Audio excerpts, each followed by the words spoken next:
final score, Exeter City 0, Wrexham 2, and this was a very pleasing performance and result.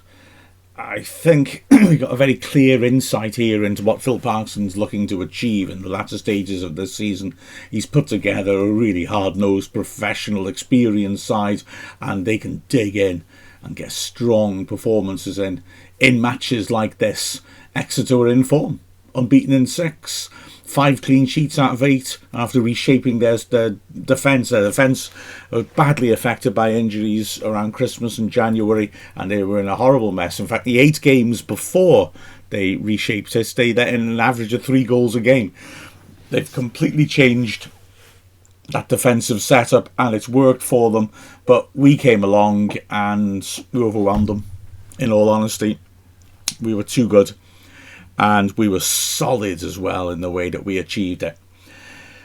No changes from the side that beat Stockport County, and we started very brightly. And one of the big characteristics of this performance was that we really were in their faces. We pressed so hard in their half, put them under an awful lot of pressure, and it was difficult for them really to deal with that and get the ball forwards accurately. They've gone a bit more direct than they were before, and they weren't getting an awful lot of time to actually lift those balls in behind our defence accurately.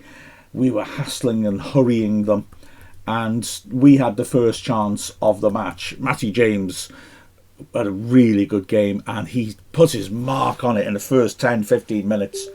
He ripped a terrific switch across to the right-hand side. Wrexham were moving the ball around nice and quickly. Longman had it ripped across into the goalmouth, a nasty cross, difficult to defend, and Whitworth had to attack it and just beat Smith to it at the near post. The ball ricochets across the face of goal, drops in the end for Rathbone, and Rathbone drills in the shot from close range, which is blocked. I can't quite tell from the replay whether it's Rodriguez blocking it or whether it's a defender turns, but as it is, whoever got the block on saves a goal, no question about that. So Wrexham's so close to a very fast start and an early lead, and we continue to put this pressure on. It looked good, and in the 23rd minute we got the breakthrough, although I've got to say we had some good fortune with it. Brunt does really well breaking over the halfway line and then looking to add some pace into attack by drilling a pass to Longman. Longman does really well because he's really alert. Purrington, the left wing back, who was given a rough ride by Longman, looks to be favoured to get there first, but Longman accelerates, just nips in ahead of him. It's great anticipation, and he sweeps the ball across to the left. McLean pulls it back to Rathbone. Rathbone rips the ball into the box. It takes a deflection off Turns' head, and the keeper's absolutely helpless. 1-0 to Wrexham. Rathbone's 6th goal of the season, equaling the most he's ever scored in a season. Was it a shot? Was it a cross? No, 100%. I think it's a cross and a pass rather, and a very good one. He's about 25 yards out, and he sweeps it in. He's looking to put it over Turns' head to play Rodriguez in. Rodriguez made a great run, and it's a very difficult pass to try. It's a very straight pass to try, but he's inches short of making it and putting Rodriguez clear on goal. The reason he doesn't make it is because Turns has got to try and stretch and make some contact because he knows the pass is good, and he deflects a pass to keep it. Now, to be fair to Exeter, they showed heart, and like I said, they were quite direct. Yogan on one side and Pat Jones, ex-Wrexham youth player, on the other, were looking lively as they tried to cut inside and cause problems, and they did manage to put pressure on. Like I said, they were looking to turn our defence, going long and then winning second balls higher up the pitch, trying to grind us down, and they did make some half chances in the rest of the half, which was played more on their terms. Yogan starting her off, sweeping in across from the left-hand side. Excellent header by O'Connell, just about beating his man to it and bravely putting his head in there to get it away. Purrington picks it up 10 yards out, drills in a shot. Cleworth makes a really good block. But from the corner, the ball swept to the far post. Okonkwo certainly looks like he's been grabbed hold of. He does ever so well to full stretch punch the ball away because he's being held on to. The ball drops for Colwell, though, and he drills it straight in, and it's a superb superb save by Okonkwo. Just really quick hands, reflexes, getting his hands up above his head and managing to push it away. Strong wrists as well. Super work from him. The ball's hacked away for a throw-in. They had a few chances to use the long throw-in that they've got from Hartridge, who's on loan from Wycombe, funnily enough. He hurls it in to the near post. O'Connell heads it clear. It looks like the danger's passing, but McLean, rather than hook it away, tries to run it behind for the goal kick, and it hits his body and falls kindly for Hartridge. Hartridge cutting inside, drills in a powerful shot from an angle, hits it, takes a deflection. Okonkwo is helpless this time. It soars over his head, but it goes over the bar, luckily for Wrexham as well. And in the last minute of the half, Exeter put some more pressure on. This is self-inflicted. Dobson does really well with Rodriguez on the right-hand side in midfield to win the ball back and find a little bit of space. And Dobson's idea is very good. He's looking to switch the ball, and he's got a couple of options. He's got Brunt or Rathbone. Unfortunately for Wrexham, he puts his pass right in between them, and Pat Jones anticipates really quickly, gets onto it, and his surge of pace, plus the fact that the pass has caught Brunt and Rathbone out, means that Jones can just surge between them, and suddenly he's one-on-one with Okonkwo, or so it appears. But O'Connell does brilliant to run across. He doesn't actually play the ball, but it's an outstanding piece of defending. He comes across and he just forces Jones wide until the angle is such that he doesn't bother taking the shot on. It's a brilliant piece of central defensive enforcing by O'Connell. So Wrexham value for the lead at half-time. We have maybe our scariest moment of the second half, 4 minutes in.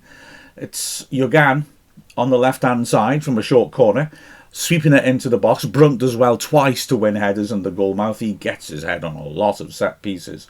Purrington gets to the loose ball, tries to drill in the shot, and Cleworth is able to block him off.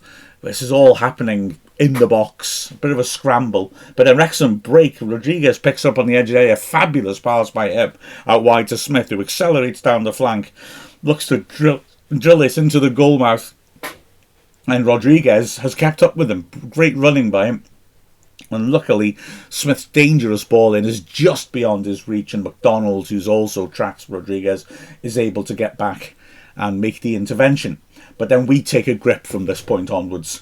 Just before the hour, we nearly get a fluke goal. Ball dropping in the 6-yard box. Hartridge turns to clear. Longman has charged him down, and it hits Longman and flies with decent pace on target. It's an easy catch for Whitworth, but it could have gone either side of him.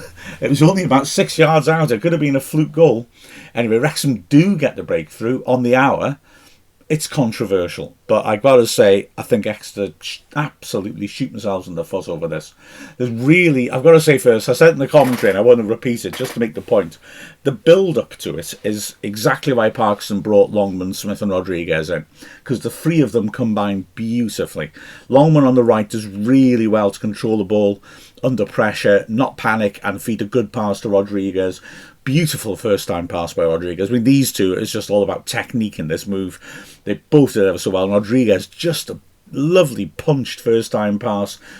It had to be accurate to find Smith. It does find Smith down the line. Smith backs in really powerfully, won't back down, and in the end is pushed to the ground. It's a free kick to Wrexham. And here's where Exeter shoot themselves in the foot. It's about 30 yards out the free kick, if that. They've got a wall. The defensive line is level with the wall. It's so high. It's astonishing. I really can't quite work out what they were thinking of. There's so much space in behind him. It is so tempting. I just can't understand. They need to drop 5 at least. They don't. Rathbone does a sensible, correct thing. He feeds it into that gap. Surprise, surprise, Rodriguez has made that run from deep. He's onside and he's in on goal. Actually, his first touch is a little bit heavy. It's not the easiest take, but is a little heavy, forces him wide, but he's still one-on-one with the keeper. McMillan is desperately trying to get back, his marker, because Rodriguez has gotten behind him. Rodriguez hits the deck, the ref gives the penalty. And I've got to say, right, firstly, I thought the referee was very good, actually, Alex Chilovich. He's the American referee who's came over last year and didn't have a good game when he was in charge with us at Salford, but he was very good in this match, I thought. he gives the penalty. I absolutely can see why. At the time, it looked to me like the most cast iron penalty. I couldn't understand why Exeter were complaining. Having looked at the replays, though, I don't think it's a penalty, if I'm honest with you.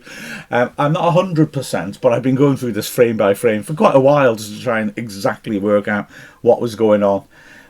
Rodriguez gets him behind McMillan. McMillan rather lunges in. It's not a tidy challenge, but I don't think he makes contact with Rodriguez. He sort of steps into it. It's an awkward. It's a sort of challenge that usually gets you into trouble. He sort of steps awkwardly into it. But I think there's daylight between him and Rodriguez's leg, just about. At the time, I thought, ooh, very clear, heavy trip. But the contact, I think, is that Rodriguez trips over his own foot as he's trying to get past McMillan. There may be contact on Rodriguez to knock his leg onto the other leg, in which case I'd say it is a penalty. I'm not convinced there is, but it's not conclusive. That would actually be McMillan's standing foot, not the foot that goes stretching in and trying to reach a ball that he's nowhere near reaching. So it's self-inflicted because that high line just gave us an easy ball into the box to set up a chance. It's self-inflicted because McMillan is looking desperate and, all right, he's got to make a split-second decision. He tries to step in when he really shouldn't do. He's offered the opportunity of a penalty by lunging in like that, but I don't think he does make contact. I think we're lucky we get the decision. Anyway, Rodriguez steps up after the drama from the penalty last week, of course. You know, it's a brave thing to do. In the warm-up, I was watching the shooting practice and Rodriguez ripped a fabulous strike just inside the left post with his right foot, just ripping it away from the goalkeeper. He does the same from the penalty spot. It's a hell of a good penalty. No one's going to save that. It's struck well. It's over halfway up, which makes it statistically almost impossible to save it. And the keeper goes the wrong way anyway. It's a hell of a good penalty. And Wrexham are 2-0 up. And it's over, really, for the last half hour.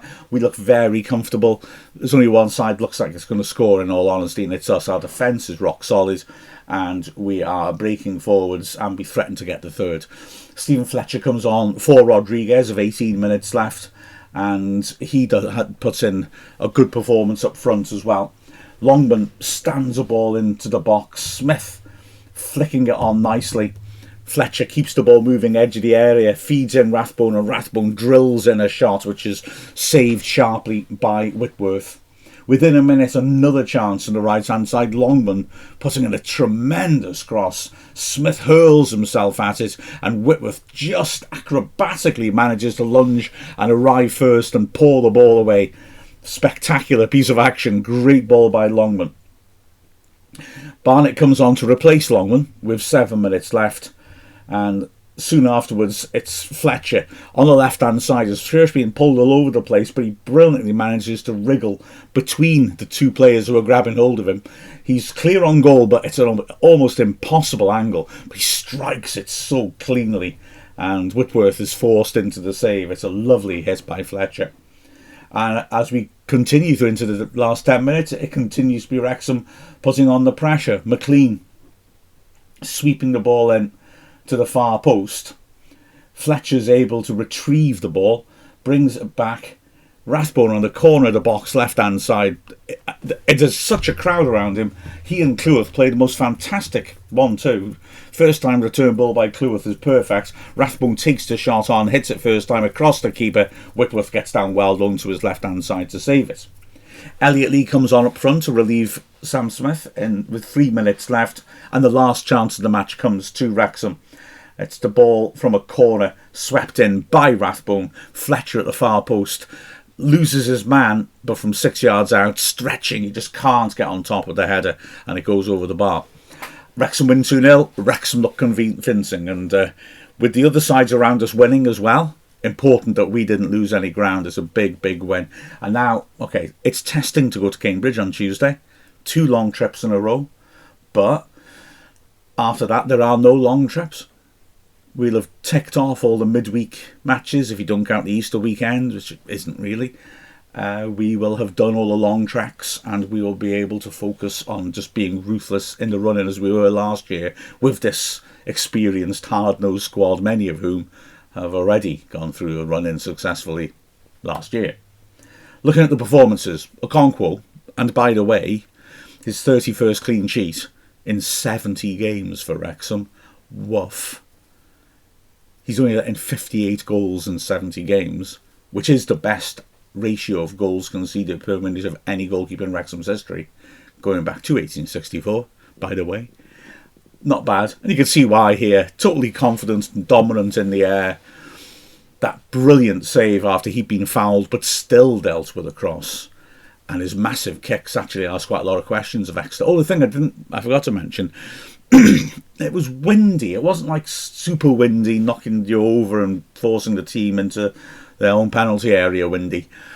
But it was windy, and it did affect the game. I thought it made it difficult to defend, and Exeter looked uncomfortable when Okonkwo was knocking long balls. Their centre-backs were making mistakes in the air on balls you'd normally expect to win. I think it's simply because the ball was moving around a bit in the air. Like I said, it wasn't a massive amount, but just a little bit. It's like a cricket, isn't it? You know, when you're bowling, you don't want it to swing a long way. You just need to swing about an inch so that it catches the edge of the bat. You don't want it to go flying off towards the slips. This is what it was like, just a bit of movement that just made defenders correct at the last moment. It may not be helped by the fact that there's a big gap in Exeter's stadium, because a mainline rail line cuts almost onto the corner flag, so they can't build anything on that part of the pitch, and so it's open to the elements, and maybe the winds, because it seemed to affect them more in the first half, was just cutting in there. It didn't seem to bother Wrexham centre-backs, it's got to be said. Speaking of whom, all of them were excellent. Brunt was just getting on the end of all the set pieces. He was tremendous. When you see people on TV, ex-pros going, oh, zonal marking, oh, it's stupid that, which they only ever say when a team lets a goal in while zonal mark, and they don't say it after the umpteen corners where a team does that and it works. Well, this was the reason why. You got Brunt, who can leap like anything, and you stand him in at the heart of the 6-yard box where you want him to be to attack the balls in, and he just comes and clears everything out. It's Exeter. I saw that their manager, Gary Caldwell, was saying that they were unlucky. Well, they weren't, I've got to be honest. But he was saying that because they had a lot of set pieces. Yeah, but Brunt headed them all away. He didn't do anything with your set pieces. They did, absolutely. A lot of long throws as well, which are more predictable to see where they're going to go. And Brunt was on the end of anything. He was absolutely tremendous. In the centre of the centre-backs, O'Connell likewise. Again, we know how much he loves defending that central area in the box in open play. He made a couple of fantastic headers to get the ball clear. It's like the one I mentioned before, which was a proper cross from Ugan. And Cleworth, again, just had everything secured on his patch, you know. Nobody was going to cause him any problems defensively. He was in complete control of everything, and got forwards well in support of Longman. Put a couple of decent balls into the box as well. The back three, all outstanding. But it tells you something about the team's performance that, as you'll hear in a moment, everybody was really impressive. Although I was tempted, and all three had a case, I didn't make any of the centre-backs man of the match. I'll get to that in a minute. Wing-backs. On the right-hand side, Longman was very, very good again. Oh, he's settling into it now, isn't he? He's really looking good. Quality of his crosses was good. He was constantly getting down the flank into dangerous positions. Purrington had a rough ride against him.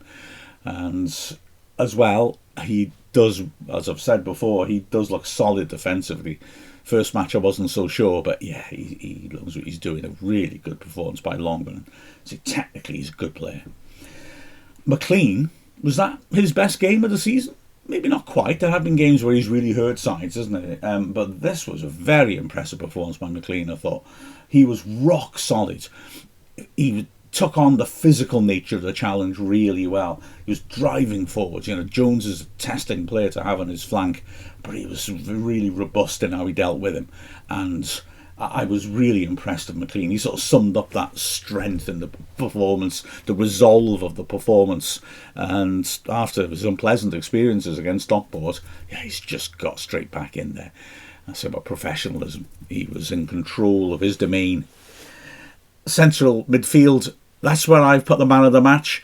I did contemplate Dobson George Dobson, I thought, did really well, and especially in the first half, his tackling. Well, maybe not just in the first half. His tackling was ferocious. He used the ball well, and he was really on it. He was so competitive. I was impressed with Dobson.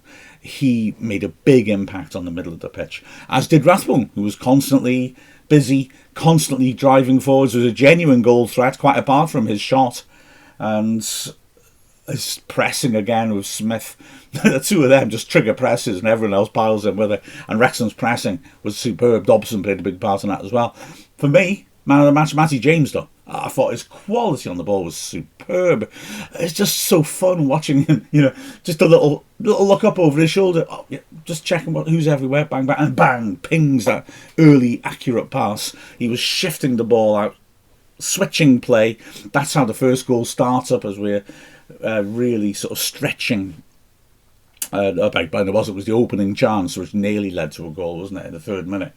But he was excellent. He just looked what he is, a player who has played all his career at a higher level than this. He was superb.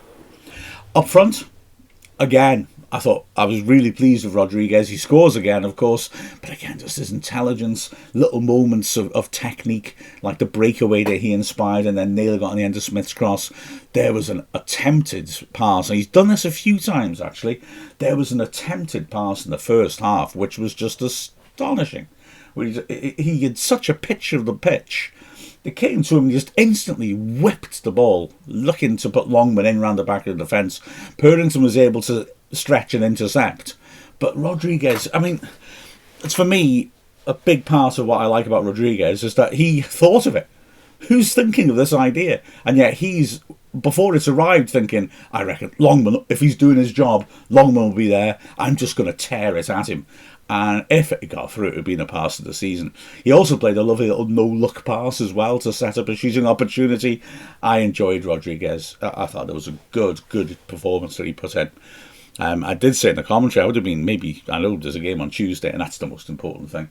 But to make a statement, and with the game looking comfortable, I almost thought, should you leave Rodriguez on and bring Smith off first? That is, as you'll see in a moment, no comment on Smith at all, just to say to Rodriguez, well done, mate. You've had a sort of roughish start, but I'm very happy with you. I'm sure you said Parkinson's telling him that anyway. And like I said, that is no comment on Smith, because once again, that guy, he's a proper striker, isn't he? He's so good. He leads the line so well. Like I said, he sets the tempo, triggering presses. He puts so much pressure on. He runs the channels and the flanks brilliantly.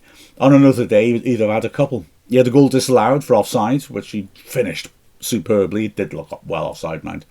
And he nearly got on the end of a couple of really tempting crosses, because he just keeps doing the right things. He keeps making those runs, attacking the 6-yard box when players are out wide, and he just keeps doing that. Again, I remember when Palmer and McFadden came in the transfer window, the first transfer window under Phil Parkinson, at mid-season one, that is. I remember thinking, this looks like a team where he's just put the last bits of the jigsaw puzzle together. A big striker who likes crosses and a wing back who likes crossing.